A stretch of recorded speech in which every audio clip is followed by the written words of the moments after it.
Today, we're really getting into it, the light heavyweight title rematch at UFC 320. It's Magomed Ankalaev versus the champ, Alex Pereira. Big one. Huge.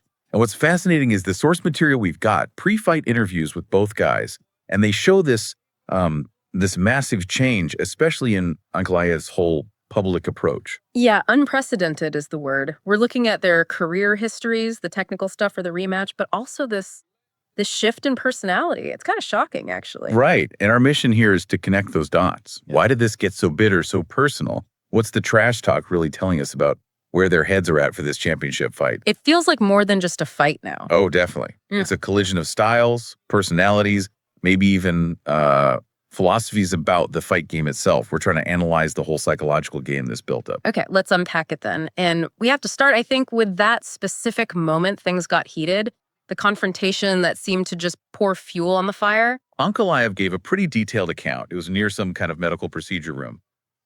And he made a point of saying, he was there just with his trainer. Okay. But then Pereira shows up with his whole team, like a crowd of people.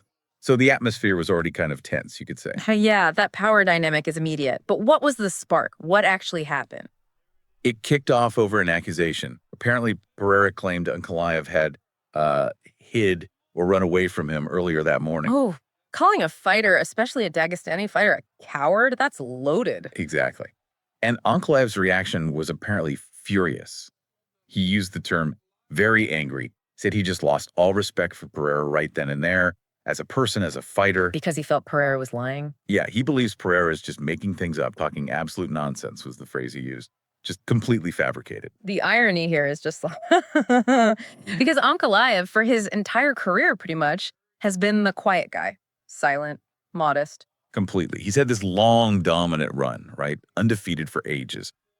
But people always said he got passed over for title shots because he wasn't loud. He didn't do social media, didn't give those salty interviews that get attention. And now he's publicly saying he wants to beat him up, driven by anger. It's a total 180.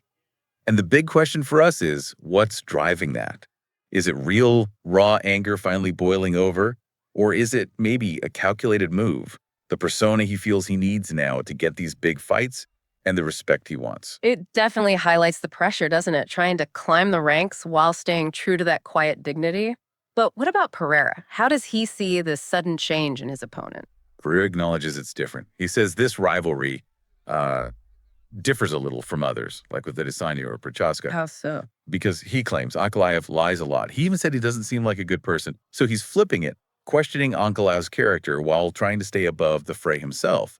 It's a smart, in a way. And he even tried to downplay the source of the anger, didn't he? Suggesting it wasn't really coming from Ankalaev. Yeah, he floated the idea that maybe it's Ankalaev's manager, Ali Abdelaziz, feeding him lines, trying to stir things up. Which is a clever way to sort of depersonalize it from Pereira's perspective. Exactly. If it's just the manager talking, maybe Pereira doesn't have to engage with it on that same emotional level. Takes the sting out of it a bit. Okay, so that sets the stage for their personal histories.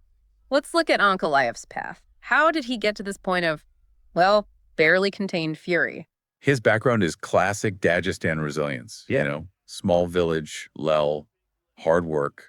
He lost his father young after 9th grade, which put a lot of responsibility on him. Mm-hmm. And he often talked about admiring fighters like Fedor Emelianenko. That quiet dignity, that modesty. You could see that influence early on. But his UFC journey has been rough. Not just the fights, but these specific moments, these obstacles that seem to have built up this frustration. Oh, absolutely. 3 big ones stand out. First, that UFC debut, losing to Pelkreg. I remember that. It was brutal. Brutal is the word. Caught in a triangle choke with literally 1 second left. 14 minutes and 59 seconds, the final round. He said himself that loss changed my life. He apparently went away for a month, isolated, wasn't sure if he'd even fight again. To bounce back from that kind of psychological blow, Mm-hmm. that takes something. It really does. And then obstacle number 2, the Johnny Walker fight. The no contest because of the illegal knee. Right, which meant he had to fight him again. Exactly. Fight him again, get the knockout, basically just to prove the point and get back to where he was. So 2 fights for 1 win, essentially. More frustration. And then the one that really feels like the catalyst for this rematch, the title fight against Jan Błachowicz, UFC 282. The split draw. That had to sting. Ankalaev was convinced he won, that he was robbed. Remember him asking, "Where's my belt?" in the octagon. Yeah, and the camera's catching his corner, yelling at him earlier in the fight about being too passive because of the leg kicks. He dominated the wrestling later on, but those early rounds and the damage cost him on the scorecards. A draw, belt stays vacant. It just reinforced this idea, that you can't just win, you have to dominate, leave no doubt, or you risk losing out. So you can see how that frustration built and built.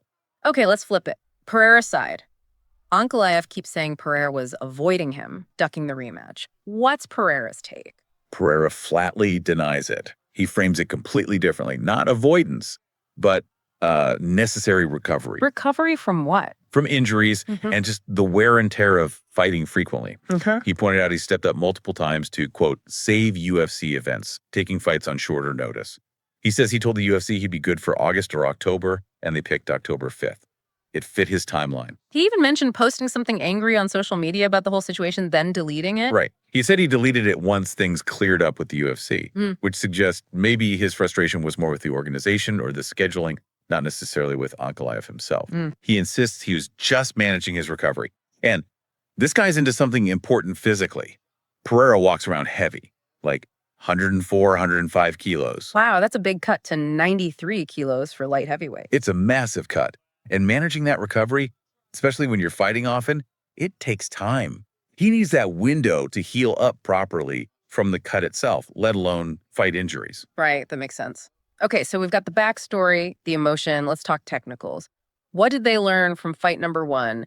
And why is Ankalaev so sure he gets the finish this time? Ankalaev sounds incredibly confident. He actually said he thinks the rematch will be much easier. Easier? Why?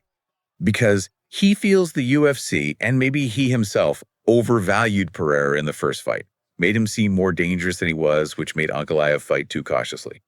This time, he's predicting a finish. Flat out said, we will turn him off. A knockout. And he feels he was close last time. That's his narrative, yeah. He points to that moment in the second round where he clearly rocked Pereira. He believes the bell saved him, saved the champion. But the big elephant in the room, technically, has to be the takedowns, right? 12 attempts, 0 successes. You can't ignore it. Zoo for 12. For a wrestler of Ankalaev's caliber against a striker like Pereira, that's the fight almost. How does he solve that? What was his explanation for that? He blamed his own camp, mostly. Yeah. Said his preparation was problematic, maybe didn't focus enough on wrestling for that specific fight. But he also threw in that interesting line. He said Pereira felt very slippery, greasy. Slippery. That sounds like an excuse, maybe. Or is there something to it? Well, look, it can sound like an excuse, but anyone who's grappled knows that fighting someone who's maybe sweating a lot or just very mobile and hard to grip, it can make finishing takedowns, especially chain wrestling, really difficult. The connection just isn't there. Okay. But even setting that aside, the 0 for 12 probably speaks volumes about Pereira's defense, the Glover-Teixeira influence. Right. Teixeira is known for that tough, grinding, anti-wrestling style. Exactly.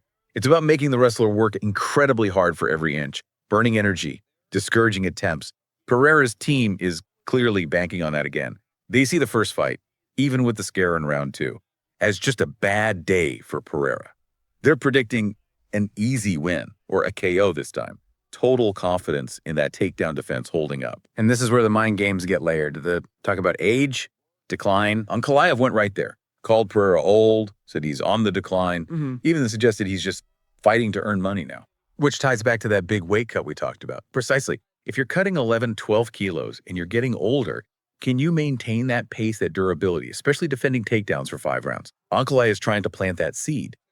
Maybe Pereira fades late. Maybe he's vulnerable. And Pereira's response. Stays cool. Says, doesn't matter if he's champ or challenger, he fights the same way. Aggressive. He's relying on his track record, right? He's taken big shots. He survived Ankalaev's grappling last time. His confidence comes from surviving those tests. There's one more layer too, isn't there? Ankalaev's streak. Yeah, that undefeated streak is massive.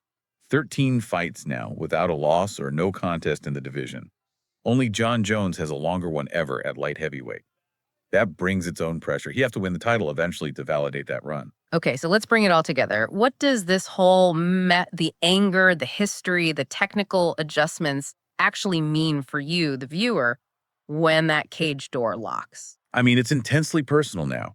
You've got accusations of lying, claims of avoidance. Ankalaev clearly feels he needs to reclaim respect, not just win the belt. Pereira's cool, calm, saying it's all excuses. So the challenger, Ankalaev, seems to have completely shifted gears, gone from quiet contender to this overtly angry fighter who says he's out for violence. Right. He seems to believe that anger is the key this time. Meanwhile, Pereira is leaning on that hard stat. 0 successful takedowns against him last time. He trusts his defense, trusts his chin. It really feels like a test of character then.